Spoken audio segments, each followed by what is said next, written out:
Talk to him. Classic codes, I ain't taking it slow. Forgive me, Lord, I woke up in that mode. Whether the winters were left in the cold. Yo, it's Classic with the classic codes. So, man, a couple of weeks ago, I took about a week off from posting content. And the reason why is because on March 21st, man, I was out hooping, wasn't doing anything crazy, wide open on a breakaway, jogging in for a layup, was going to go up for a nice little pearl down the center, just lay that thing over the rim before I could even get off the ground. Boom, blew a tire, completely ruptured my patellar tendon, tore off the kneecap, man. So luckily for me, the work I've been doing in the gym and the consistency I've been exhibiting, I didn't have any other structural damage. I didn't tear my ACL. Normally, depending on how your patellar tendon tears, it's a rare injury anyway, but depending on how it occurs, sometimes you rupture your IT band, sometimes you hurt your ACL, your PCL, etc. The only thing I had was the patellar rupture. So, God be the glory for that. But it's a pretty serious injury. I don't talk about how old I am online and stuff like that. I'll just say I look significantly younger than what I am. And I'm an extremely active person. I live a real healthy lifestyle. So this is a crazy blow. I never had surgery before in my life, been an athlete my entire life. I know I just kind of jumped straight into this code language, but I got to let the stream of consciousness flow. So it's just like, make sure y'all subscribe and hit the like button.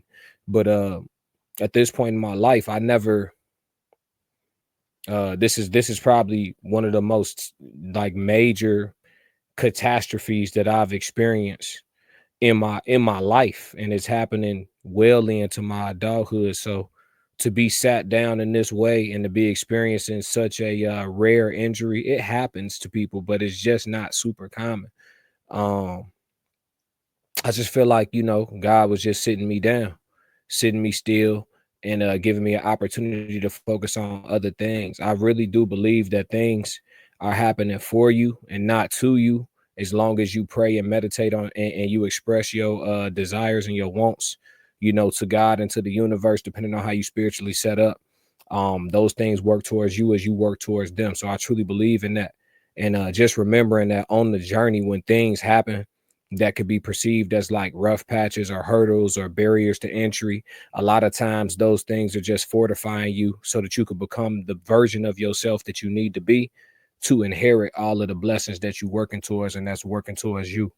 So I really, have been staying positive. I'm going to put together through this video, I'm gonna be cutting in and out of me talking and showing y'all, some of my journey so far, as far as like rehabbing, the first time I get to see my stitches, all of that stuff. I'm gonna add into the edit of this video, do some voiceovers and everything, and we're gonna put it together, man. I really want y'all to see. I want my journey to be a testimony to perseverance, to resilience, because a lot of people experience this injury and they focus is just trying to get most of their range of motion back or just being able to walk normal again.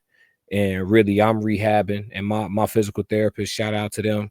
I'm rehabbing to be an athlete again. I'm not rehabbing just to be able to walk or just to be able to do a 90-degree squat, So it's a little bit different, but it's a long process. This injury is not like coming back from an ACL or an MCL. Full recovery is up to like 6 months, and to be back athletic the way that I want to be, it could be a year. It just all depends, right? Depends on the body, depends on the work put in, depends on how your body responds. And obviously it depends on, how blessed you are. But me personally, every day I feel stronger. And it's been a hell of an experience. It's been educational. It's been eye-opening. It's been enlightening. I could say the second day out of surgery, so the day I had surgery in the morning. So the anesthesia and somewhat kind of starts wearing off like later that night and stuff like that. The soreness in my leg I felt, and being on them hard ass painkillers and stuff like that, it was just like, okay, like somewhat bearable, but definitely painful and uncomfortable. But when I tell you day 2, when I woke up, I never felt no shit like that in my life. Yo, I've been playing sports my whole life. I've been playing football most of my life. Listen to me, I got hella tattoos. My pain tolerance is not low. This shit hurt, cuz I wish this shit on all my enemies. I wish it on every last one of them. Cause if I gotta go through this, let them get some of this pain here. This shit hurt, cuz. Listen to me. If y'all got a bad injury, do not let the painkillers wear off, folk. Don't do it, G. I'm telling you. All that tough gorilla, I'm gonna try not to take. Listen to me. Don't do it, folk. It hurt, blood. It hurt, G. Hey, PSA. If you hurt yourself, G, if you break, like you tear some shit, take the meds, folk. It hurt. And then just having to deal with that for days on end, you know, it was just really eye-opening, really enlightening. I could say I have a new pain tolerance, a new threshold for pain, and I just have a new level of understanding of the human body, being in such great shape and being so strong cardiovascularly and muscularly, just being strong. I'm a person who does calisthenics. You know, I could do a decent amount of pull-ups in a row. You know, I'm stronger than just like, I guess you would say, your average man when it comes to moving your own personal body weight and stuff like that. But surgery, it really takes a toll on your whole body.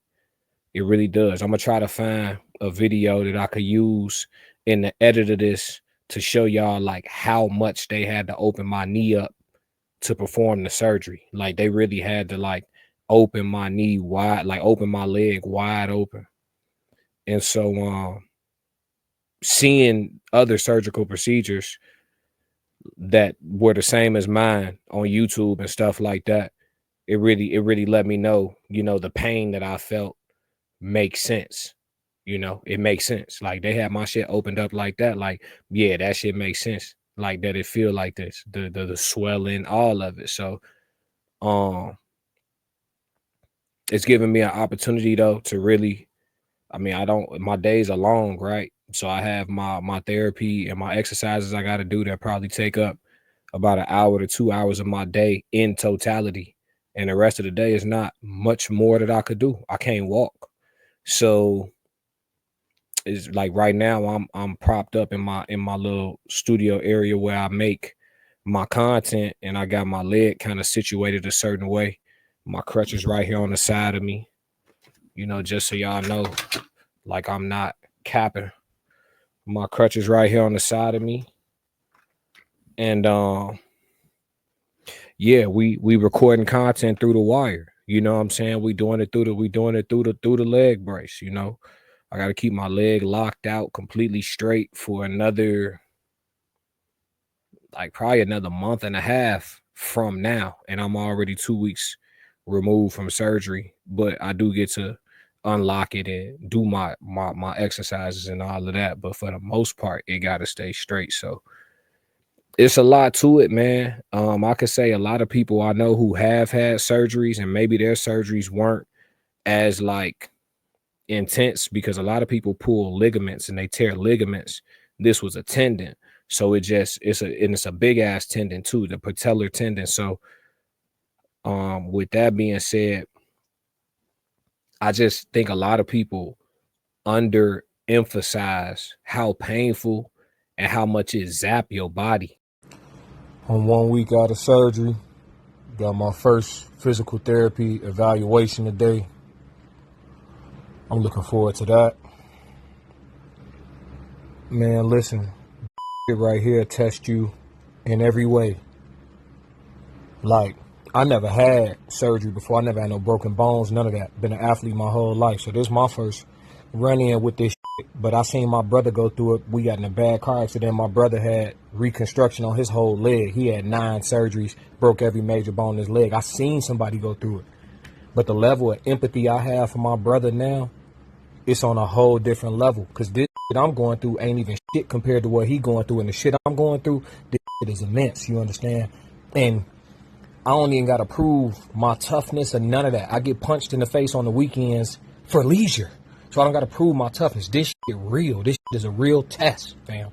A real test. Like, I remember the first day of physical therapy, I was getting super winded trying to breathe just from sitting up on the table, just sitting up straight on the table to try to like do the stretches and do the exercises. My core strength felt so tired. My back felt so tired. The fatigue in my body, like after the first day of physical therapy, I came home, took some painkillers and just not the narcos. I actually got off of the painkillers, the hard painkillers I got off of in 3 days. No, even though my leg was in crazy pain, I didn't like the way the painkillers affect my stomach and my body. So I got off of those in 3 days and just switched over to like regular Tylenol. So I took some Tylenol, did some ice, and then after that first day of therapy, y'all, like I was so exhausted, I just was knocked out. And my therapy was in the morning. I think I slept most of the day away for real. It just, I never felt so tired, muscularly, cardiovascularly, and you wouldn't believe what type of shape I was in just a week before that, just right before popping my knee. So like just all of it has been so educational, just learning your own body and how surgery impacts it and how it makes you feel like when they cut you open. Like I have a new level of like depreciated respect for women who go under the knife and get these surgical procedures just so they could look different. Like seeing how this made my whole body feel just from them going and cutting my leg open so crazy, how it zapped my whole body. And I just, for the life of me, never can register in my mind after going through this, how somebody would voluntarily go under the knife for a cosmetic reason.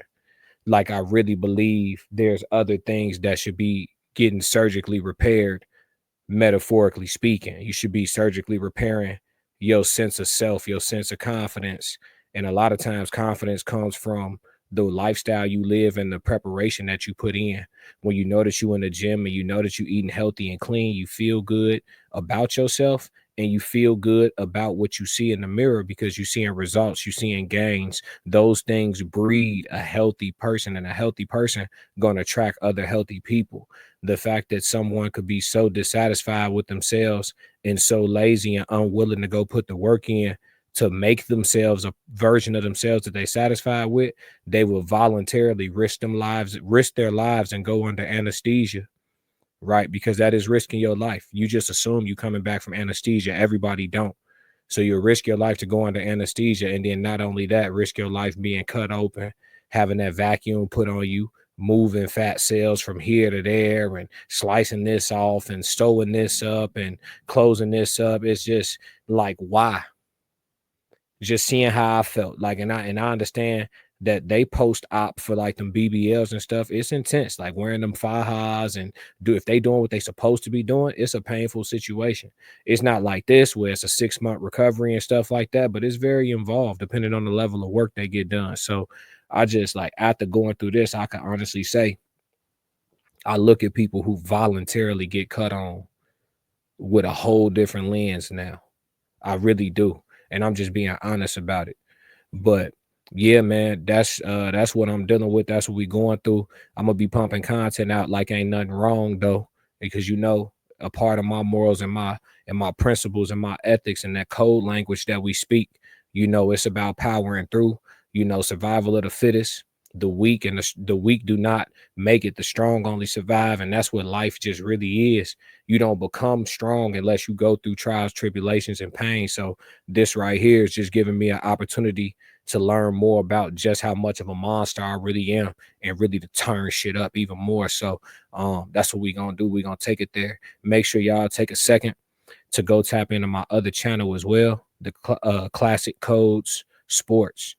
Make sure y'all tap into that as well. We finna start releasing content on that side, covering the major sports that I really like and just having some fun with it, man. We're gonna really take this shit to another level. We're gonna run up a bag, we're gonna have some fun, we're gonna create community, like-minded people, and even and people who don't necessarily agree but know how to have conversations. And everybody gonna level everybody up. That's the mission, that's the vision with this. So this time that I have due to this injury and having to be off of work and unable to really do anything. Like I said, I can't walk. So we're gonna use it. We're gonna use it effectively. We're gonna use it wisely. And I pray that this could be a testimony and example for somebody else so they can turn up too and take that shit to another level too.